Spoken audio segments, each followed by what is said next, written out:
Welcome back to my YouTube channel. Today we're here in South Peak, San Pedro, Laguna, very near MCX and also San Pedro exit. Sobrang ganda ng location po nito.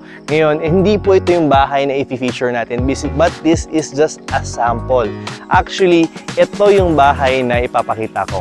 Ito yung actual property na for sale here in South Peak, San Pedro. We're just gonna be showing that other property kanina na nakita nyo sa background ko. Just a sample because it's gonna be the exact design, interior, and also mga finishes na makikita natin once the house is gonna be turned over. This is actually for sale at a pre-selling price of 14.3 million up to November, and kapag natapos na po yung bahay, it's gonna be sold at 14.8 million by next year. First quarter of 2025, tataas na po yung presyo niya. This property sits in a lot area of 180 square meters with a floor area of 190 square meters. 4 bedrooms. It has 3 toilet and bath. It also has a maid's room with its own toilet and bath. You have a beautiful kitchen with a quartz countertop, a good-sized living and dining area, and you also have a 2 carport. So, tara, simulan natin yung ating house tour.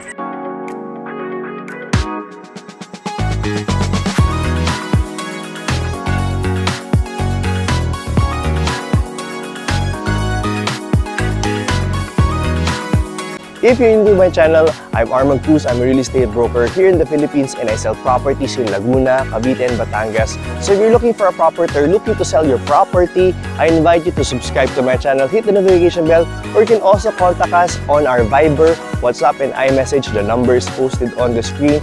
We're also on social media where we have Facebook and Instagram. Or if you're just looking for a property and you just want to get updated with the latest news, you can go on our Viber community. The link is on the description box. So let's go and continue our house tour.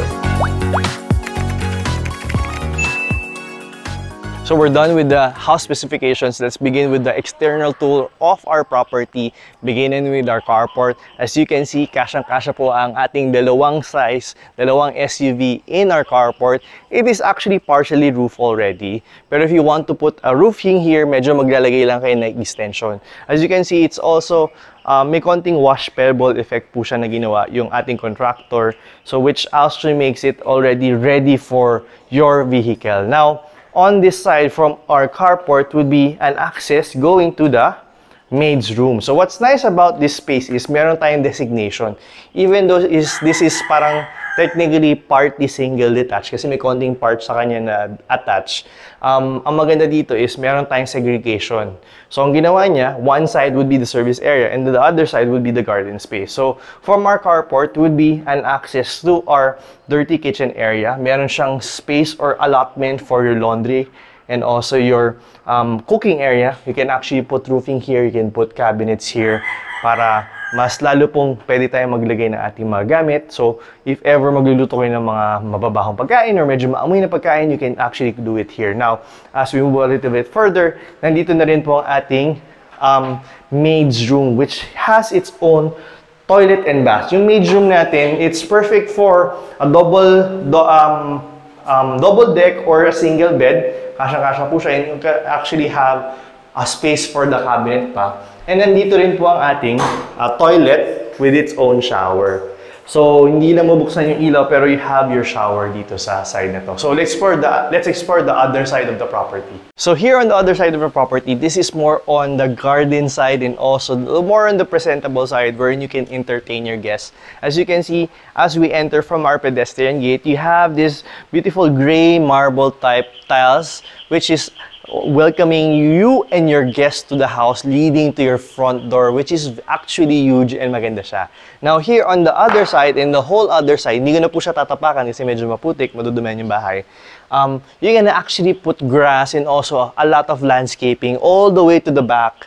Kasi what's nice about this other side of the property, this is more the quieter side. This is more like you can have your own garden, you can have your own prayer space, wherein you can set up a bench and you can just sit down and just enjoy the afternoon, enjoy the quietness, or enjoy the sounds of the birds here in South Peak, San Pedro. Now, what's nice about this all the way here, all the way to the other part would be an access door going inside to the house. This is actually 2 sliding glass doors These two sliding glass doors are actually 4-panel glass doors that has an access going to your dining area, which is actually nice because it gives you that ample lighting going inside the house. And if you have beautifully planted plants here, it's actually very nice because it gives you that green effect when you're inside the house. So we're done with the exterior tour. Let's begin with the interior tour of the property, beginning with the ground floor.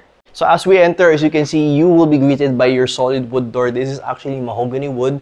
This is a larger than usual door, taller than usual door, which gives you that very beautiful and modern effect that as you enter your house. So pagpasok po natin, you will be greeted by your open design. And as you can see, the house comes with your tiles, your beautiful white tiles. Na marble design po siya, and then you also have your LED lighting. This is all warm colored lights, very welcoming, very nice, and very good looking. So right here, we're in our living area. So this is your living space. You can actually put a couch here on this side. It depends actually on the buyer or the the future homeowner, what they plan to do. They can actually put a divider if they want to, because some buyers would love that. Now, as we move a little bit further from our living area, would be your dining area, which can easily fit your 8-seater dining table or even your 10-seater dining table. And again, like what I said kanina, in our exterior tour, meron po siyang 4 sliding glass doors na dalawa on both sides, which gives you that beautiful, that natural light coming inside your house. And kapag marami tayong nakaplant na mga halaman dyan, napakaganda po niya. Actually, this is one of the designs that I like in houses, especially in high-end houses or luxury houses. Na meron po siyang dalawang sliding glass doors that gives you ample lighting going inside the house. And pag binuksan niyo po yan, this can be a very bigger space wherein you can entertain guests. You can put tables and chairs there. You can put another set of couch here. So it's actually going to be a very dynamic and interactive part of the house. Now, right across our dining area would be our kitchen. We're starting with our quartz countertop. You have your L-shaped kitchen here. You have your cabinets on top. You have your provision for your range, your oven and range hood. And you also have your space for your refrigerator. Dual sinks. You have your faucet. And this is your access door going to the service area. So, pagpasok po ng ating mga help coming from their maid's room, they just move around this space. This will be the busy space of the house, and which is actually very, very nice.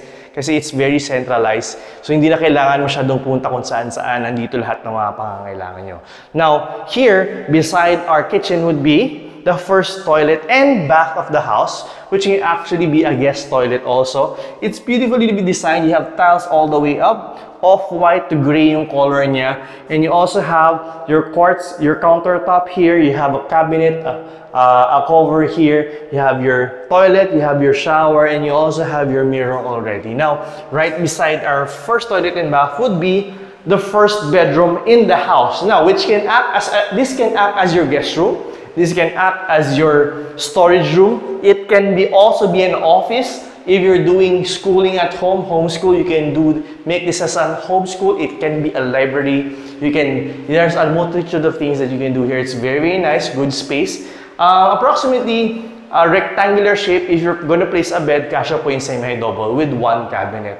So, we're done here in the ground floor. Let's explore the second floor. Before I proceed and show you the second floor, let's just appreciate the stairs. The stairs is made out of cement underneath. You have your tubular steel handles here, and you also have your steps that are made out of mahogany wood. Now, what I like about these stairs is particularly would be the 2 glass windows that is located in the corner that gives you that natural light. Most of the houses that you would see, typically kapag may stairs, wala masyadong ilaw. But this one, it has this corner window that gives you ample lighting. It also lights the hallway in the second floor. It also lights the living room downstairs. So, sobrang ganda po nitong windows na to. It gives you that enough natural light. And also, what's nice about this, just imagine if you can put a very beautiful chandelier here in the staircase. Sobrang ganda po niya, especially at night time. So, tara, akyat na tayo dito sa second floor. Let me just show you first yung ating landing area or our small family hall here in the second floor. Hindi siya sobrang laki, but it's just an okay size. You can put maybe some cabinets for your linens. You can put if you're Catholic or if you're very religious, you can put a small prayer area here. Or you can actually hang some photos with the family. You can put a small library here. You can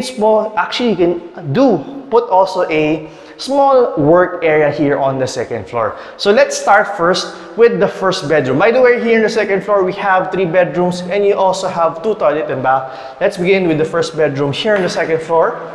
This is particularly one of the big rooms here in the house. You can actually fit a king size and queen size bed here, kasyang-kasya po siya.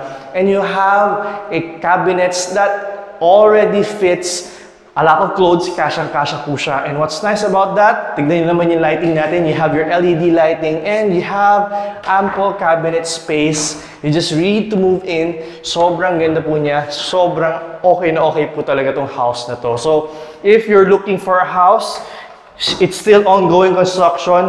You can still get a discount for 14.3 versus 14.8 before it's actually fully constructed.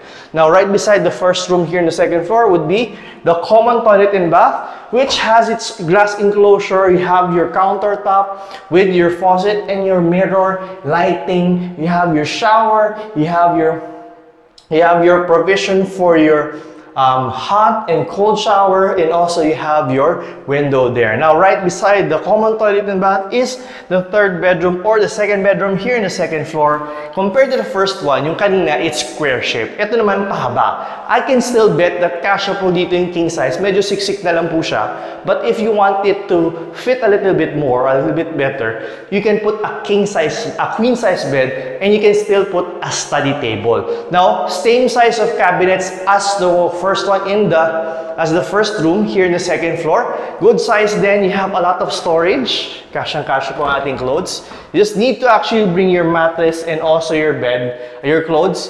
This is really ready, good to go na once it's already finished. Now, I forgot to mention, there's a provision for your split type or your window type air conditioning dito sa ating mga rooms. Now, let's proceed with the master's bedroom. This is typically one of the favorite rooms of everybody kasi this is for the master's rest, the owner's rest. So as you can see, this is your sleeping area. This master's bedroom has its own toilet and bath, and it has its own walk-in closet. So, master's bedroom can easily fit your king-size bed. You can put a TV, you can put a small couch on the side, or maybe a small desk area. Now, what's nice about this is you also have your own walk-in closet, which is actually hidden from sight. Kitang-kita po siya. And what I like about this walk-in closet, it's already complete. So, if you still need, this is a lot of space to store your clothes. Kasyang-kasya po siya. Dami mo lalagyan, dami yung storage. You can put your luggage on top, you can hang your clothes here, you can hang your pants underneath, and you can put your foldables here, you can put shoes here, so okay na okay po siya. Now, lastly, dito rin sa master's bedroom is also the toilet and bath. This is also a good size toilet and bath. You have a bigger than usual counter as compared to the first 2 toilet and bath that you saw. So this is again quartz countertop. You have a bigger size mirror with its own lighting underneath, and also you have your shower enclosure. You have your toilet. You also have your shower, and you have your 2 awning windows for ventilation. Thank you for watching our house tour for today. If you would like to see this property in the actual, if you would like to get more details, photos, and also additional videos for this property, you can contact us in the contact information posted on the screen, or you can go on our social media pages. We have our Instagram, our Facebook, and also our LinkedIn accounts. You can go there and contact us. Now, if you're trying to sell a property or buying a property, you can also go to us and contact us. Now, if you're still looking around and you just like to get updated with our latest properties, you can go on our Viber community. The link is on the description and on the comment section. Once again, this is Arman Cruz, and I hope to see you soon in my next house tours. Bye, guys!